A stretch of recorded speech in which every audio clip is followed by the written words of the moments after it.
സഹോദരന്മാരെ, സഹോദരിമാരെ, നിങ്ങളിലേവർക്കും കർത്താവിൻ്റെ നാമത്തിൽ എൻ്റെ സ്നേഹവന്ദനങ്ങളെ അറിയിച്ചുകൊള്ളുന്നു.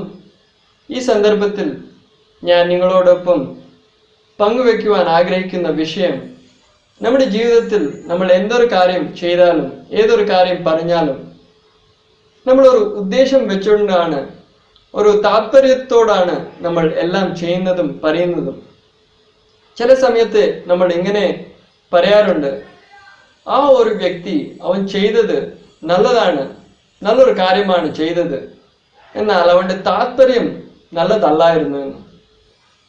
മറ്റു സമയങ്ങളിൽ നമ്മൾ ഇങ്ങനെയും പറയാറുണ്ട്, അവൻ ചെയ്തത് നല്ലതല്ല, എന്നാൽ അവൻ്റെ താല്പര്യം നല്ലതായിരുന്നു എന്ന്. എന്നാൽ നമ്മളിങ്ങനെ ഒരു കാര്യത്തെ നല്ലതെന്ന് പറയുന്നു, ഒരു കാര്യത്തെ നല്ലതല്ല എന്ന് പറയുന്നു. ഇങ്ങനെ നമ്മൾ തീരുമാനിക്കുമ്പോൾ നമ്മുടെ അടിസ്ഥാനം എന്താണ്? ഏത് അടിസ്ഥാനത്തിലാണ് നമ്മൾ ഇങ്ങനെ തീരുമാനിക്കുന്നത്? സാധാരണ നമ്മൾ ചെയ്യുന്നത് നമ്മുടെ തോന്നലിൻ്റെ അടിസ്ഥാനത്തിലാണ്.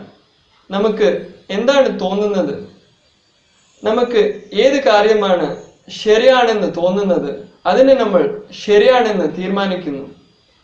ഏത് കാര്യമാണ് നമുക്ക് തിന്മയാണെന്ന് തോന്നുന്നത്, അതിനെ നമ്മൾ തിന്മയാണെന്ന് തീരുമാനിക്കുന്നു. അതല്ല എങ്കിൽ ആൾക്കാർ എന്ത് പറയുന്നു, ആൾക്കാർ എന്ത് ചിന്തിക്കുന്നു എന്ന് നമ്മൾ നോക്കി അതിൻ്റെ അടിസ്ഥാനത്തിൽ നമ്മൾ തീരുമാനത്തിലേക്ക് എത്തുന്നു.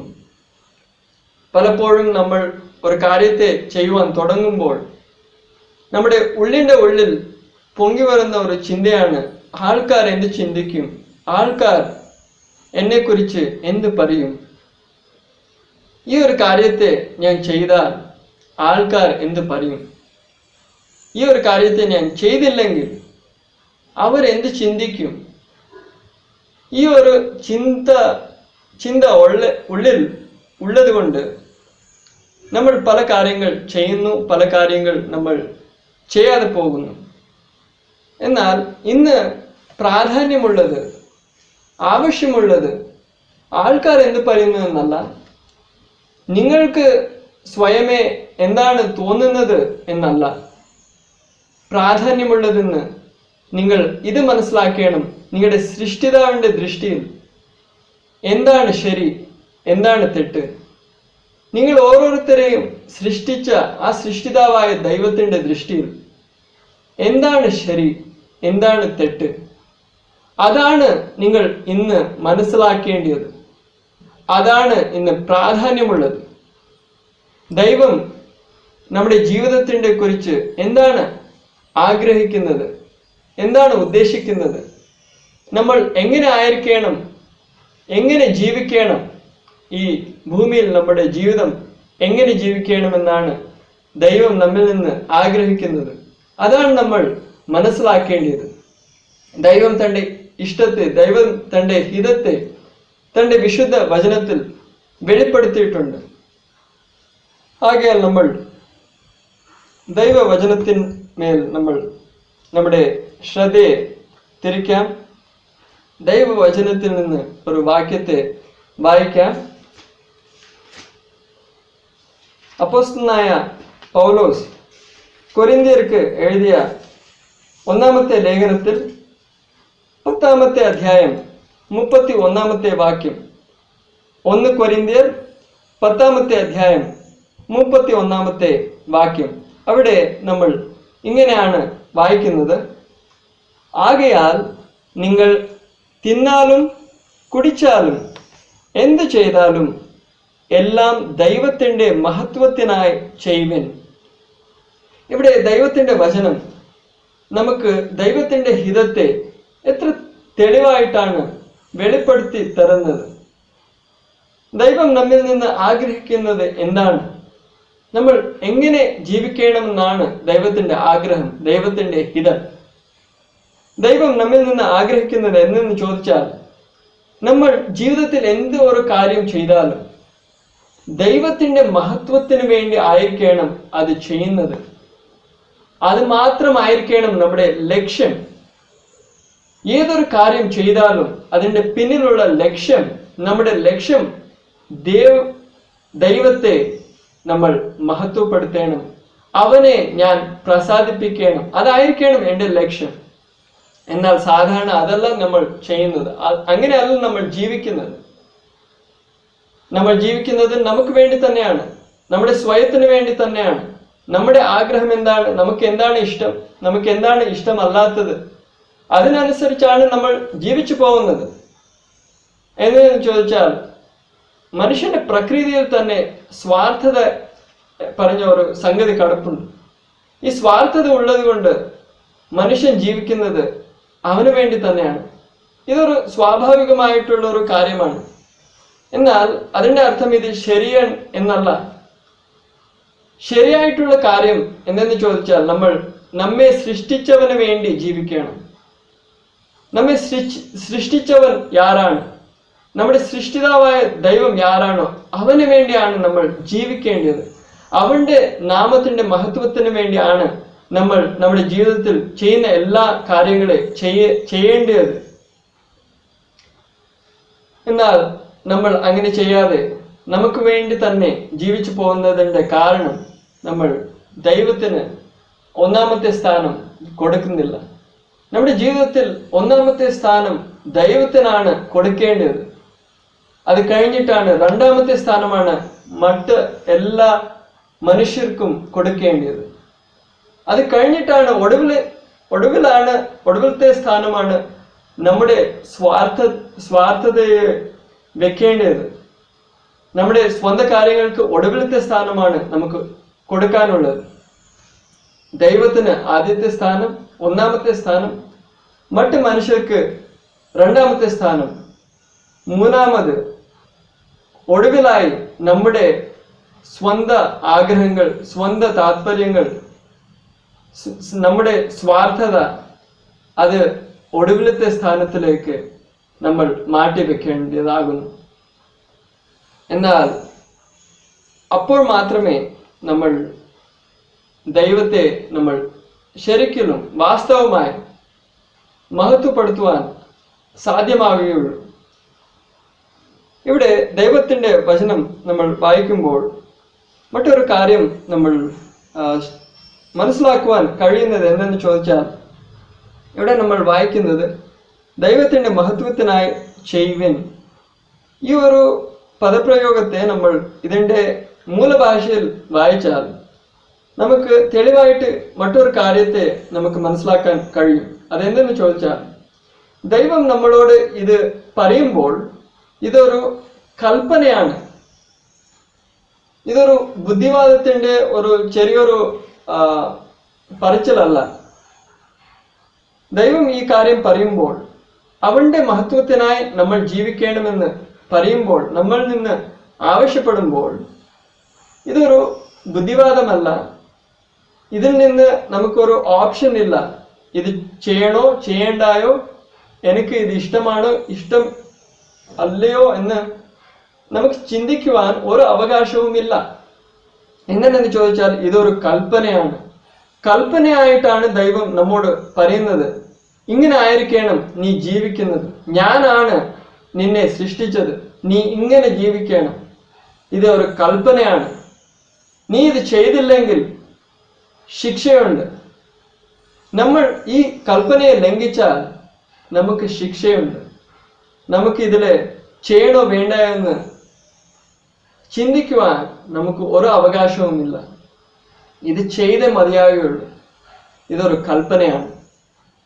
അതല്ലാതെ ഇവിടെ ഇനിയൊരു കാര്യം ശ്രദ്ധിക്കുന്നത്, ആകയാൽ നിങ്ങൾ തിന്നാലും കുടിച്ചാലും എന്തു ചെയ്താലും എല്ലാം തന്നെ ദൈവത്തിൻ്റെ നാമത്തിൻ്റെ മഹത്വത്തിനായി നിങ്ങൾ ചെയ്യണം. ഇവിടെ നമ്മൾ തിന്നാലും കുടിച്ചാലും എന്ന് വായിക്കുന്നു. നമ്മൾ കഴിക്കുന്നതും കുടിക്കുന്നതും അതൊരു ചിന്തയല്ല, അതൊരു അഭിപ്രായമല്ല, അതൊരു പ്രായോഗികമായി നമ്മൾ ചെയ്യുന്ന ഒരു കാര്യമാണ്. അങ്ങനെ തന്നെ നമ്മൾ ദൈവത്തെ മഹത്വപ്പെടുത്തുന്നത്, ഈ ഒരു ആശയം, ഈ ഒരു സത്യത്തെ നമ്മൾ ഒരു ചിന്തയായിട്ടോ ഒരു വിശ്വാസമായിട്ടോ നമ്മുടെ മനസ്സിൽ സ്വീകരിച്ചാൽ പോരാ, ഇത് പ്രായോഗികമായി നമ്മുടെ ജീവിതത്തിൽ ചെയ്യണം. പ്രായോഗിക തലത്തിൽ നമ്മൾ ഇതിനെ കൊണ്ടുവരണം, നമ്മൾ ഇതിനെ നടപ്പിലാക്കണം. ദൈവവചനം പറയുന്നത് നമ്മൾ അവന്റെ മഹത്വത്തിനായി ചെയ്യണം. നമ്മൾ ചിന്തിച്ചാൽ പോരാ, മനസ്സിൽ സ്വീകരിച്ചാൽ പോരാ, ഈ ഒരു സത്യത്തെ നമ്മൾ വിശ്വസിച്ചാൽ പോരാ, ഇതിനെ നമ്മൾ പ്രായോഗികമായിട്ട് ചെയ്യണം. അപ്പോൾ മാത്രമേ വാസ്തവമായിട്ട് നമ്മൾ ദൈവത്തെ മഹത്വപ്പെടുത്തുന്നുള്ളൂ. അതല്ലാതെ നമ്മൾ കഴിക്കുന്നതും കുടിക്കുന്നതും വല്ലപ്പോഴും ചെയ്യുന്ന ഒരു കാര്യമല്ല.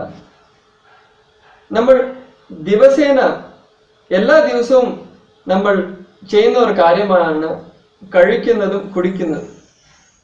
അങ്ങനെ തന്നെ നമ്മൾ ദൈവത്തെ മഹത്വപ്പെടുത്തേണ്ടത് വല്ലപ്പോഴുമല്ല, നമുക്ക് തോന്നുമ്പോൾ ചെയ്യേണ്ട ഒരു കാര്യമല്ല ദൈവത്തെ മഹത്വപ്പെടുത്തണം എന്ന് പറയുന്ന കാര്യം. നമുക്ക് എന്തൊരു അവസ്ഥ ആയാലും, നമ്മൾ രോഗത്തിലായാലും വേദനയിലായാലും, നമ്മൾ ദുഃഖത്തിലായാലും സന്തോഷത്തിലായാലും, ഏതൊരു അവസ്ഥയിലായാലും നമ്മൾ ദൈവത്തെ നമ്മൾ മഹത്വപ്പെടുത്തണം.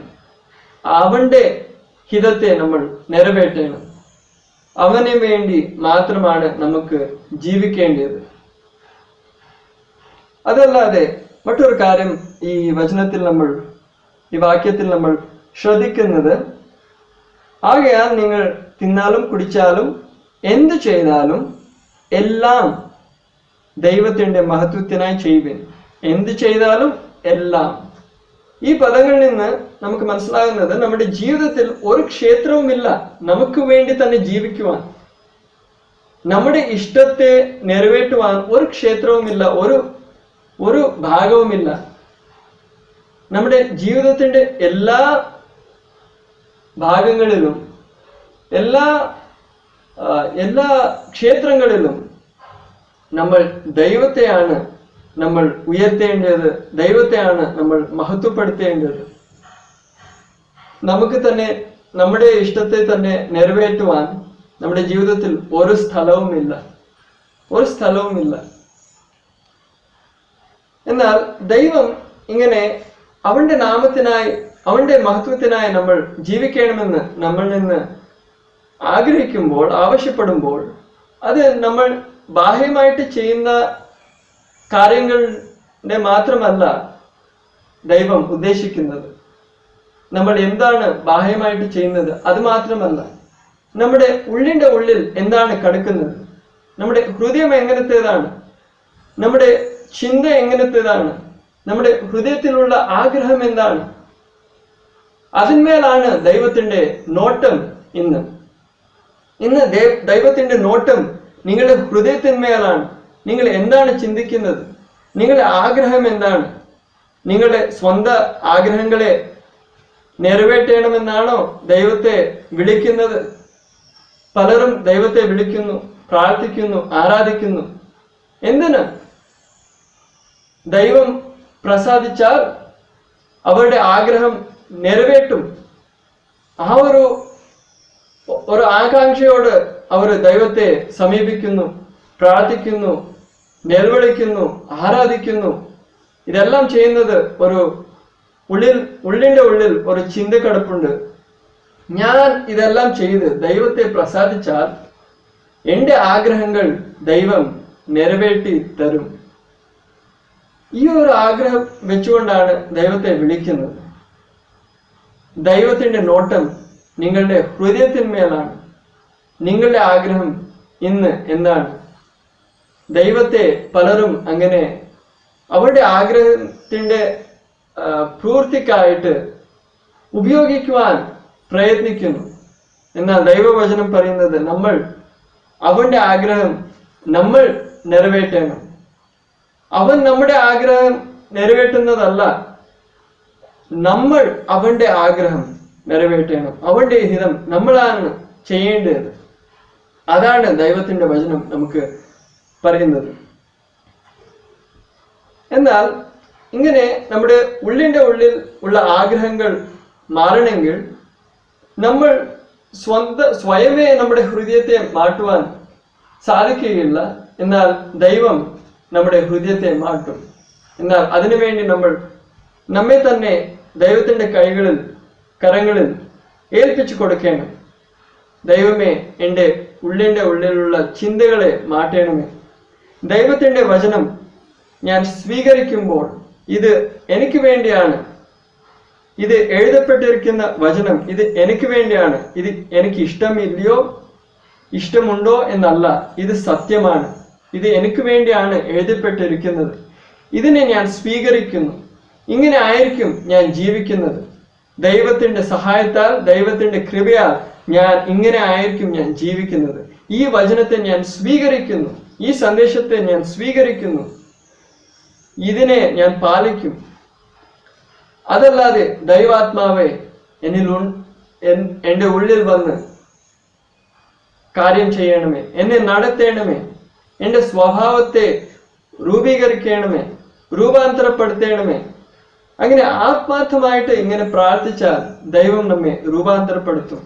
നമ്മൾ ചിന്തിക്കുന്ന ആ രീതി മാറും, നമ്മുടെ ആഗ്രഹങ്ങൾ മാറും, നമ്മുടെ ഹൃദയം മാറും. അപ്പോൾ മാത്രമേ നമ്മുടെ നടപ്പിൽ യഥാർത്ഥമായിട്ടുള്ള ഒരു വ്യത്യാസം, ഒരു രൂപാന്തരം വരാൻ സാധിക്കുകയുള്ളൂ. അതുകൊണ്ട് നമ്മൾ മാറേണ്ടത് വെളിയിൽ മാത്രമല്ല, അകത്തിൽ നിന്നാണ് നമ്മൾ മാറേണ്ടത്.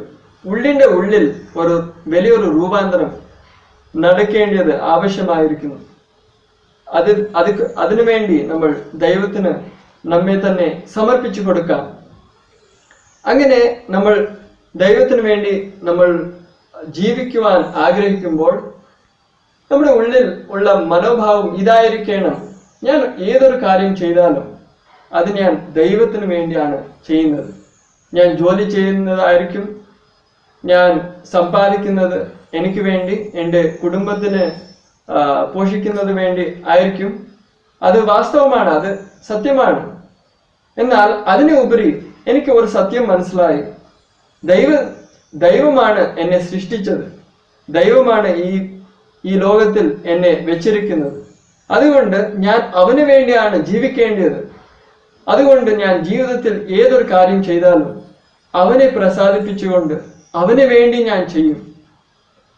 എൻ്റെ ലക്ഷ്യം എന്നെ ഇഷ്ടപ്പെടുത്തുവാൻ അല്ല, സുഖിപ്പിക്കുവാൻ അല്ല, വേറെ ആൾക്കാരെ സന്തോഷപ്പെടുത്തുവാനല്ല. എൻ്റെ ലക്ഷ്യം അവനെ സന്തോഷപ്പെടുത്തണം, അവനെ ഞാൻ പ്രസാദിപ്പിക്കണം. അതാണ് എൻ്റെ ലക്ഷ്യം. ഞാൻ ഏതൊരു കാര്യം ചെയ്താലും അതിന് മൂലം അവന്റെ നാമം ഉയർത്തപ്പെടണം, അവന്റെ നാമം മഹത്വപ്പെടണം. ആ ഒരു ലക്ഷ്യം വെച്ചുകൊണ്ട് നമ്മൾ ഓരോരോ കാര്യം നമ്മൾ ചെയ്യണം. അതല്ലാതെ ദൈവവചനം നമുക്ക് വെളിപ്പെടുത്തുന്നത് ദൈവത്തിന്റെ ഹിതം എന്താണ്? ദൈവം ആഗ്രഹിക്കുന്നത് യാരും നശിക്കാതെ എല്ലാവരും നിത്യജീവൻ പ്രാപിക്കണം എന്നാണ് ദൈവം ആഗ്രഹിക്കുന്നത്. അപ്പൊ നമ്മുടെ ചുറ്റുമുട്ടും നോക്കുമ്പോൾ എത്ര ആൾക്കാരാണ് ദൈവത്തെ അറിയാതെ നശിച്ചു പോകുന്നത്? എത്ര ആൾക്കാരാണ് കർത്താവ് യേശു ക്രിസ്തുവിനെ അറിയാതെ നശിച്ചു പോയിക്കൊണ്ടിരിക്കുവാണ്? അവർക്ക് വേണ്ടി നമ്മൾ ആത്മഭാരത്തോടു കൂടെ, കണ്ണീരോട് കൂടെ പ്രാർത്ഥിക്കണം. കർത്താവെ, അവരെ രക്ഷിക്കണമേ, അവരെ രക്ഷിക്കണമേ, കരുണ തോന്നണമേ. നമ്മൾ അവർക്ക് വേണ്ടി, അവരുടെ രക്ഷയ്ക്ക് വേണ്ടി എന്ത് ചെയ്യാൻ കഴിയും? കർത്താവെ, എൻ്റെ പങ്ക് എന്താണ്? നിന്റെ ശുശ്രൂഷയിൽ, ഈ ഒരു ശുശ്രൂഷയിൽ എൻ്റെ പങ്ക് എന്താണ്? വേറെ ആൾക്കാർ, എൻ്റെ ചുറ്റുമുട്ടുള്ള ആൾക്കാർ രക്ഷിക്കപ്പെടുവാൻ ഞാൻ എന്താണ് ചെയ്യേണ്ടത്? കർത്താവെ, എനിക്ക് കാണിച്ചു തരണമേ. ആ ഒരു ലക്ഷ്യത്തോടു കൂടെ നമ്മൾ ചെയ്യണം. നമ്മുടെ ജീവിതം ആ ഒരു ബോധ്യത്തോടു കൂടെ, ആ ഒരു ലക്ഷ്യബോധത്തോടു കൂടെ നമ്മൾ ജീവിക്കണം. അതല്ലാതെ നമ്മുടെ ജീവിതത്തിൽ ഏതൊരു നല്ല കാര്യം ചെയ്താലും സാധാരണമായി ജനങ്ങൾ നമ്മുടെ അടുത്ത് വന്ന് നമ്മെ പുകഴ്ത്തും. അങ്ങനത്തെ സന്ദർഭങ്ങളിൽ ആ പുകഴ്ചയെ, ആ ഗൗരവത്തെ നാം തന്നെ എടുക്കാതെ, നമുക്ക് വേണ്ടി തന്നെ എടുക്കാതെ ദൈവത്തിന് അർപ്പിക്കണം. ഇത് ഞാൻ ചെയ്തത് ഏതൊരു നല്ല കാര്യമായാലും ഇത് ഞാൻ ചെയ്തത് കൃപയാലാണ്. ദൈവത്തിന്റെ കൃപയാൽ മാത്രമാണ് ഞാൻ ഇത് ചെയ്തത്, ഞാൻ ഒന്നുമല്ല. അപ്പോസ്തലനായ പൗലോസ് പറയുന്നത് പോലെ, ഞാൻ ഇന്ന് എന്തായിരിക്കുന്നുവോ അത് കൃപയാലാണ്, ദൈവത്തിന്റെ കൃപയാൽ മാത്രമാണ്.